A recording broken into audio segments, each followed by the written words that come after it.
Well, good morning, everybody. I, as the chair, Eric Schmidt, will now call the Building Code Structures Board hybrid meeting of May 4th, 2022 to order. The time now is 9:31 a.m. And Melissa, if I could have you please call the roll. Chair Eric Schmidt. Here. Vice Chair Andy Dykman. Here. Stephen Forster. Here. Brenda Hartzog. Here.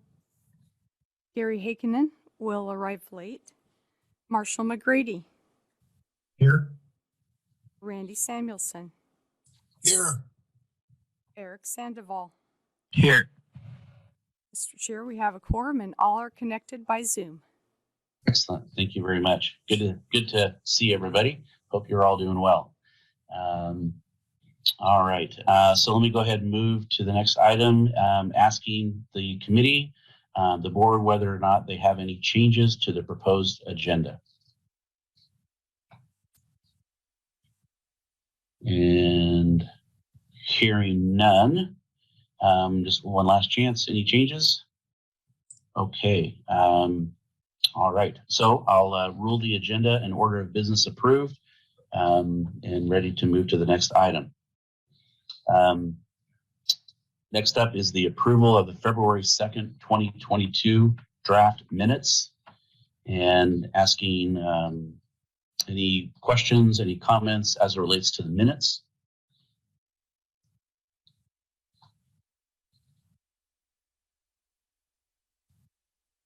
Okay, hearing or seeing no hands come up. I, again, as chair, rule the draft minutes of February 2nd, 2022 final. Okay, date of the next meeting, just as order of business, date of our next scheduled meeting is August 3rd, 2022. And so hopefully you all have that on your calendar. Okay, next up is public comment. I'm going to ask Ian, who's stepping in today for Tyler Glaze, to address any general public testimony requests.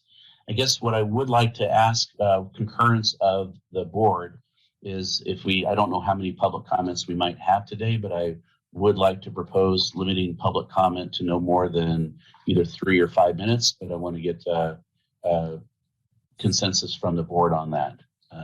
Any preference on 3 or 5?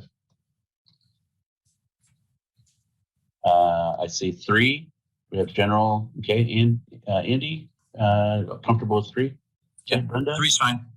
All right, that sounds great. Okay, so sounds like we have consensus from the board to limit public comments to a 3-minute period for each person. And with that, let me turn it over to policy analyst Ian. And Ian, my apologies, I don't have your last name. No worries. Thank you, Mr. Chair. Ian Paik, analyst with the division.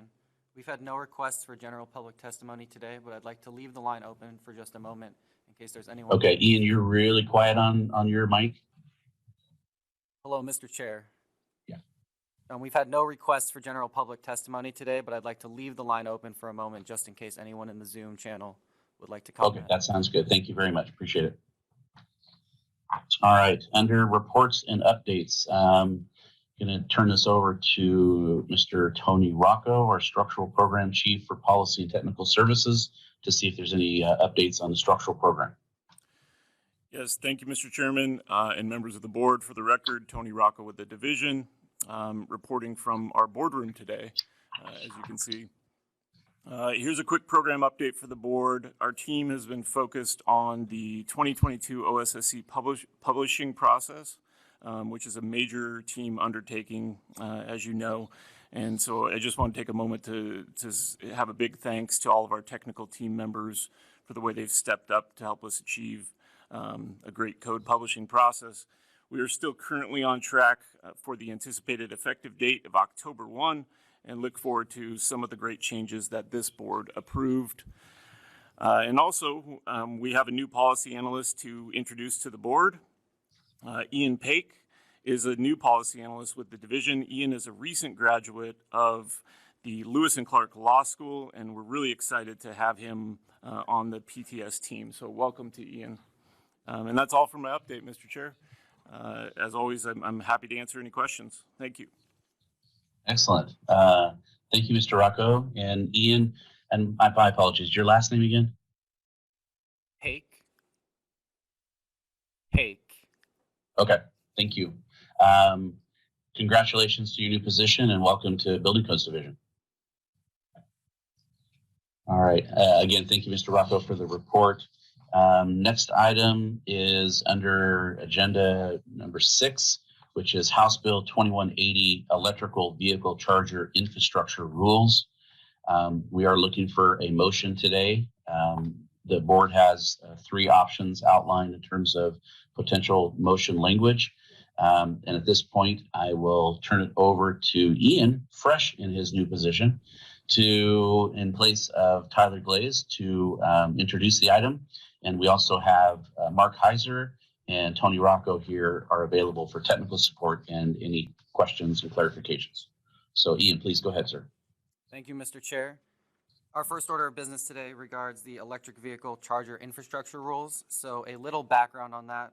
During the 2021 session, the legislature passed HB 2180, which created requirements for certain newly constructed buildings to provide necessary infrastructure consisting of service capacity or space to provide additional future service capacity, as well as installed conduit for future installation of level 2 electric vehicle chargers at 20% of the building's associated parking spaces. Okay, Ian, hang on just a second, please. I just want to do a sound check. Board members, are you able to hear Ian okay? Yeah, it's a little light. I've had to turn the volume up, but I can hear. Okay, thank you. Ian, go ahead, sir. Based on these and other parameters in the bill, as well as feedback from the Rulemaking Advisory Committee, these rules are intended to implement the requirements of the bill while maintaining flexibility for local jurisdictions wishing to exceed the minimum space requirements. The rules will be a part of the structural code as they deal with elements required in the building at the time of construction. When adopted, these rules will replace the previous pilot program and create a uniform approach throughout the state. As Mr. Chair said, you have 3 options to approve, amend, or disapprove the rules. Thank you. Thank you, Ian. Appreciate that.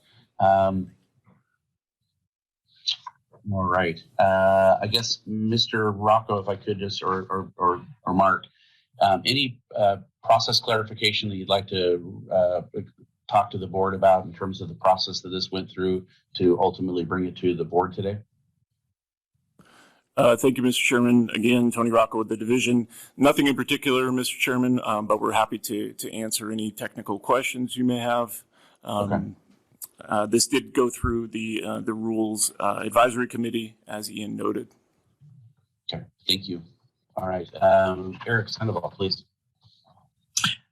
To the chair, Tony, I was just wondering, in the pilot program, were there any discussions with the applicant or proponent and the jurisdiction regarding the location of the parking? I've seen lots of different styles of where these charging stations go, either really remote from the building or very close to the building. And I've noticed just through watching people use them, many people will use the ones up close to the buildings, maybe. And I'm just wondering if there was any dialogue with people who were working with these installations with the particular jurisdictions, if you got any feedback from them about the locations. Thank you, Mr. Sandoval. Through the chair, we did not receive any specific feedback about location as far as referencing maybe the older pilot program. And this is specific, as you know, just for the infrastructure as required in the bill. Thank you. That answers my question, Chair. Thank you, Mr. Sandoval. Other questions of board members? Marshall, please go ahead. Thank you, Mr. Chair. So Tony, I'm not sure if you can answer this question for me or not, but on number 6, that refers to the conduit system installed from the building or electrical service. Effectively, the part that I had some concern with was the wording that said can support at a minimum electrical wiring for the installation of 1 level 2 charger. So there could be such a wide variety of the number of actual chargers that would need to be installed at the building. And the way I'm reading that and could potentially interpret that would allow, even in a situation where I had multiple chargers outside the building, let's say 6, that I would only need to supply one charger or one conduit for that said charger. At that level of individual chargers, I probably would not install an electrical service outside the building, and that one conduit, in my opinion, would be inadequate. Could you maybe possibly talk about the intent of that section, if they had any comments on that when they previously wrote this this draft? Yes, thank you for the question. Through the chair, my understanding is if we look at that language in number 6 is that it is referring to the parking spaces. So each one would be supplied with such infrastructure to support that charger that you noted. And we also have our PTS manager, Todd Smith, here to provide some additional input. Yes, good morning, Todd Smith, policy manager with the division. I just was going to confirm what Tony was saying, that the intent is to make sure the conduit system can support the number of chargers that need to be installed. So if we need to clarify that language, we're happy to do so.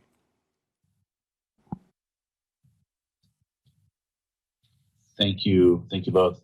Marshall, does that answer your question okay, or would you like to suggest any wording to be more clear on that? Thank you, Mr. Chair. Yeah, and I think that was what I gathered the intent of the section was. However, as it reads right now, it does say they only need to provide a conduit for one charger. So I would like to see an adjustment to that wording to incorporate the true intent of that, so that we make sure that there's adequate raceways for all of the chargers that are going to be on that particular property. Okay. If I might, in terms of our time, if we could take that and maybe ask staff, BCD staff, to maybe think of some proposed amendment language, while we're also seeing if there are other questions from the board for the rest of the rule, if that's okay.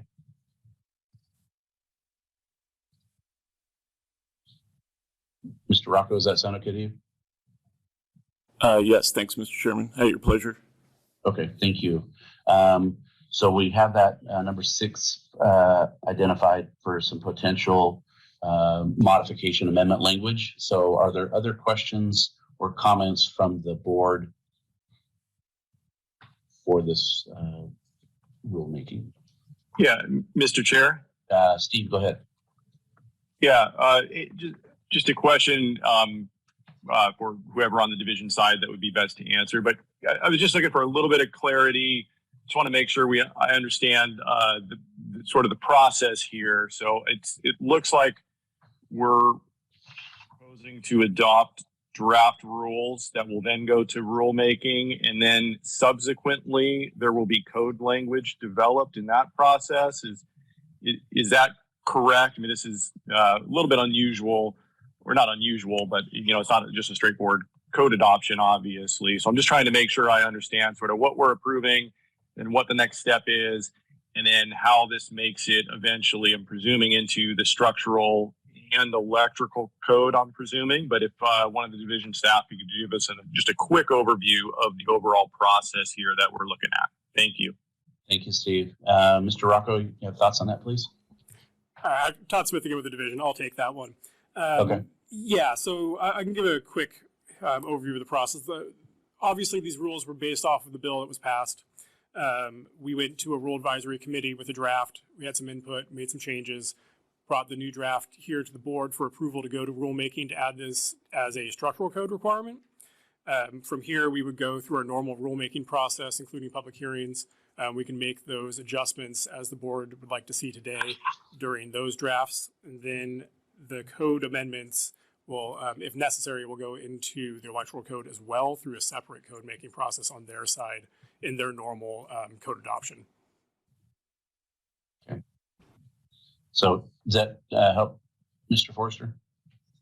Yeah, and I guess with that, just to clarify, so if a member of the board or the public, for that matter, if they still have a question or comment, or if we decide later we had some input on an item, we still have an opportunity in the formal rulemaking process to provide that feedback to the division. Is that correct?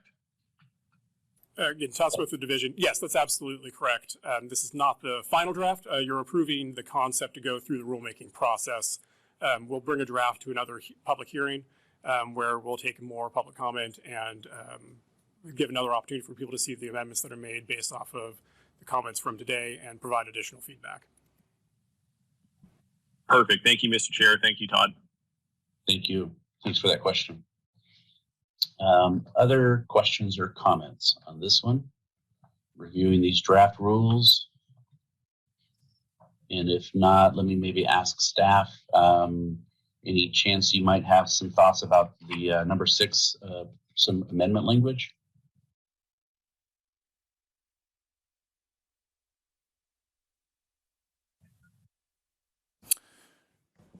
Yeah, sorry for the slight delay there, Mr. Chairman. Again, Tony Rocco with the division. So looking at number 6 and the language there at the end of the first sentence, we could specify for each space because that's what's inferred by the language up above, and that is the intent of that sentence there. Okay. Thank you for that suggestion. Let me throw it to the board, and Marshall, specific, that was your question. Does that amendment can help clarify from your perspective the intent? Thank you, Mr. Chair. Yes, that would be great. I was assuming that was the intent of that section, but I just want to make sure it's clear. Okay, that sounds great. Okay. Any other questions or comments on this draft rule? And if not, we do need a motion on this to move forward. Since we do have an amendment, I think it would be the second option if so choose. Mr. Sandoval. Yes, I recommend amendment and approval of the rules and forward to the administrator for rulemaking and subsequent adoption with the finding that the added cost, if any, is necessary to the health and safety of the occupants or the public or necessary to conserve scarce resources. Okay, thank you, Mr. Sandoval. Again, I don't believe we need a second on this, but I'm just checking procedurally. No. Ian? No, you do not. Okay, thank you. So we have a motion on the floor, and at this point, I would ask Melissa to please do a roll call for votes. Stephen Forster, Yes. Brenda Hartzog, Yes. Gary Heikkinen, Yes. Marshall McGrady, Yes. Randy Samuelson,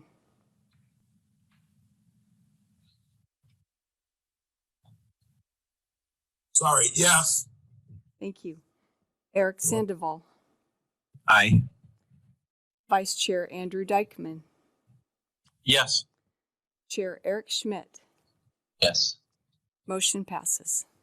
Okay, thank you. Thanks, everybody. Thanks for the work on that piece. Glad to see that move forward. And we'll move to the next item on the agenda. Eric, your hand is still up on Zoom. I just want to make sure, did you have it or just did? Okay, understand. Thank you. Easy to do. So, all right. Moving to the next item on the agenda, item number 6B. This is sprinkler requirements for childcare facilities in dwellings. And this was an add-on agenda item that came in last week. And so, again, I will ask Ian to, as a policy analyst, to introduce the item. And we also have Mr. Rocco available to answer any questions or provide technical support. So, Ian, if I could please turn it back over to you. Thank you, Mr. Chair. Ian Paik, analyst with the division again. At the January 26th, 2022 meeting, the board approved draft code amendments and rule language to create an exception to the requirement for automatic fire sprinklers in childcare facilities located in dwellings. Following that board meeting, the division adopted temporary rules and started permanent rulemaking process. On April 26, 2022, the division held a RAC to receive additional feedback. Based on that additional feedback received from the RAC, the division made substantive changes to the code, amendments requiring additional board approval. Importantly, the existing temporary rule and code amendments will expire on July 24, 2022. Without additional rulemaking to permanently enact an exception, the code will revert to its previous version and require automatic sprinkler systems in childcare facilities located within dwellings. Thank you, Mr. Chair. Thank you. Thank you for the report on that in the introduction. And again, this will require a motion. We've got 3 options available for the board. And I guess before we start, let me ask Mr. Rocco if there's anything from his perspective that he would like to add for some context around this revised rules.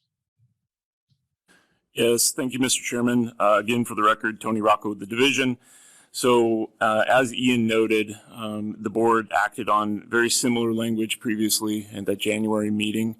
And so what has happened since then, the rules and language went in front of a rules advisory committee, and the draft in front of you is essentially based off of feedback we received at that rules advisory committee.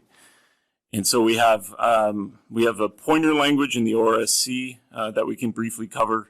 And then we also have, I could lead through kind of the changes in the technical requirements listed in chapters 3 and 4. And Todd Smith, our manager, has come up to speak.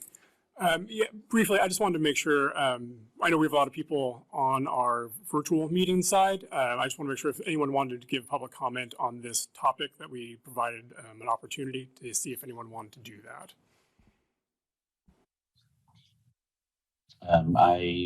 Board, I'm open to that. If other general consensus from the board to open it up for any public comment on this item. To the chair, this is Eric Sandoval. I think I'd like to have questions from the board prior to opening up to the public, if that would work for you, Chair. That sounds good to me. We can do that. And I think, Tony, it would, Mr. Rocco, it would be probably helpful, I think, because this is really an updated item of something we looked at a few months ago. Probably would help us all if you just kind of briefly walk through where we were, where we last left, and then what are the amendments since. Absolutely. Thank you, Mr. Chairman. So starting on the first page, we have more of just an informational pointer, and this is not included in the board's action today, but this is regarding the pointer from the Oregon Residential Specialty Code in Chapter 1 to send us over to the appropriate code for the care facilities that are listed there. That language has been updated and aligned with some of the feedback that we received from interested stakeholders. And I think Melissa's going to put it up on the screen here and share the screen. Yeah, we have it. We have it on the screen now. Okay. And I think we just need to scroll. If we can scroll down and look at that new language there. Oh, yep. Just go back up a little bit. All right, right there. Perfect. So we see the strikeout and the added language there, and then really nothing significantly technical here, just aligning terms and hoping to streamline the path towards the appropriate code for these, as well as reiterating the occupancy classification designation as assigned in Chapter 3 of the OSSC. So moving on to the language that we have in Chapter 3 of the OSSC, one thing to note at the top of the page, as we scroll down to the next page, is that this captures the 2019 OSSC interim amendments that we are currently active right now under that temporary rule that was approved previously by this board, and then also the 2022 OSSC moving forward as going to part of that overall adoption recommendation from this board previously. And so looking at the Chapter 3 requirements, we're going to start there in Group E. What you'll see consistently throughout 30523, 30855, 31041, and 31042 is that based off of the feedback we received from the public during that Rules Advisory Committee, we have made some changes here. So we cleaned up the language regarding accessibility compliance. We tried to provide some clearer guidance for folks in the language, which is not often that common in code, but we thought that it would made sense here to kind of carve those out and identify those provisions, whether you're dealing with an existing building or a new facility. So we point to Section 1103.212 regarding the daycares within dwelling units and the base level compliance there. And then we also refer to the associated Chapter 34 provision for accessibility in existing buildings. And so that's a consistent change in all of those sections on that page for agenda item 6B. Then if we go next to the Chapter 4 change, excuse me, this is where we see the majority of the technical changes. So right up front, what you see is a draft text box. This text box is really intended to help facilitate kind of the code path for folks and identify where these provisions apply and where they do not. And so this is an explanatory item that we're proposing to add into the code, both as a 19 OSSC interim amendment and as a permanent portion of the 22 iteration. The language there, so if you note, we have 420.11, and then in brackets, we have the 2022 OSSC numbering for 20.12, and we're capturing, it applies to the following registered and certified family child care homes and lists those examples. And then it also goes on to identify where it does not apply to those same licensed facilities. Again, intention there is to be helpful for folks in navigating these requirements. And then finally, as we drop down to the actual code language, we'll see there in 420.11.2 the path for not having automatic fire sprinkler system. We remove the documentation requirement. We received some feedback during the Rules Advisory Committee that the timing of that, there were some issues about satisfying that portion of it. And so we felt that we could remove that and still satisfy the additional safety measures that are outlined above. And with that, Mr. Chairman, I'll turn it back over to you. Thank you. Thank you, Mr. Rocco, and thank you, Melissa. I think we can stop sharing now. Please, thank you. All right, thank you for that. Let me go ahead and open it up to the board for questions or comments on this before we take public input. Any questions from the board?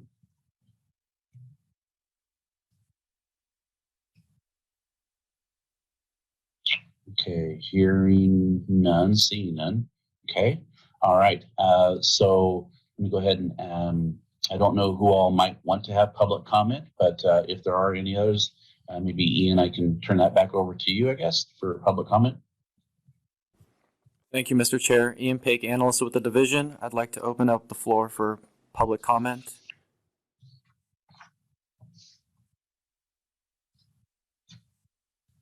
Thank you, Mr. Chair. There is no general public comment on this topic. Okay, thank you, Ian. Appreciate that. Okay, let me go ahead and come back to the board and ask again for any clarifying questions or comments as it relates to what we're seeing today. And if not, certainly would entertain a motion. Again, you have three options of motion language available.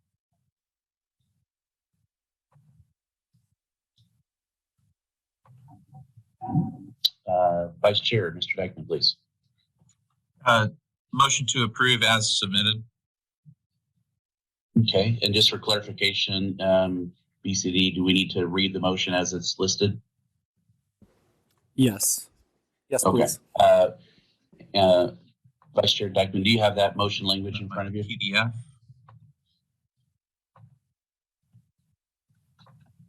I'm sorry, Andy, do you have that language in front of you? It's 15 of 17 on the electronic numbering system. Let's see if I can get it here.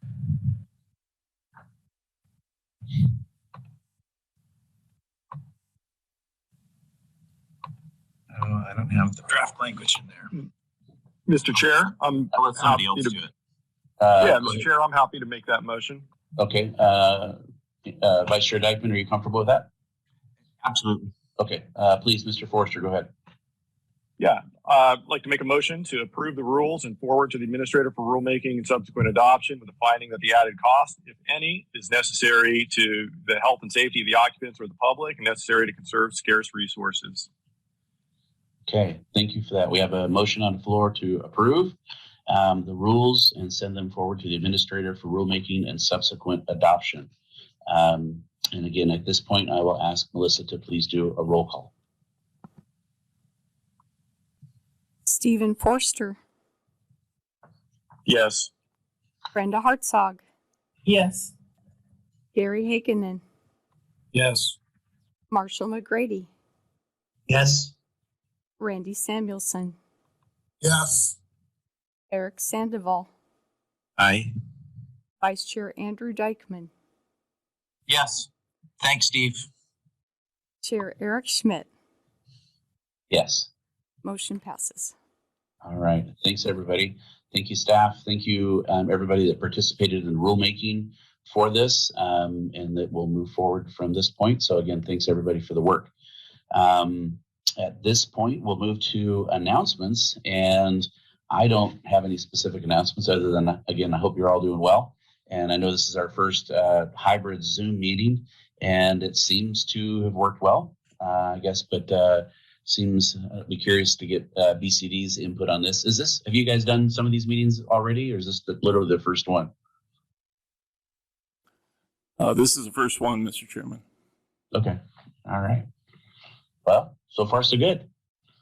Yeah, the audio is clear. Again, a little bit with the mics here and there, but generally speaking, I think everything worked out well. We could hear folks if they came to the table up front to speak. And so again, sharing the screen, I think it worked well overall. So let me open it up to the board to see if there's any other announcements or things that the board would like to bring up at this point in time.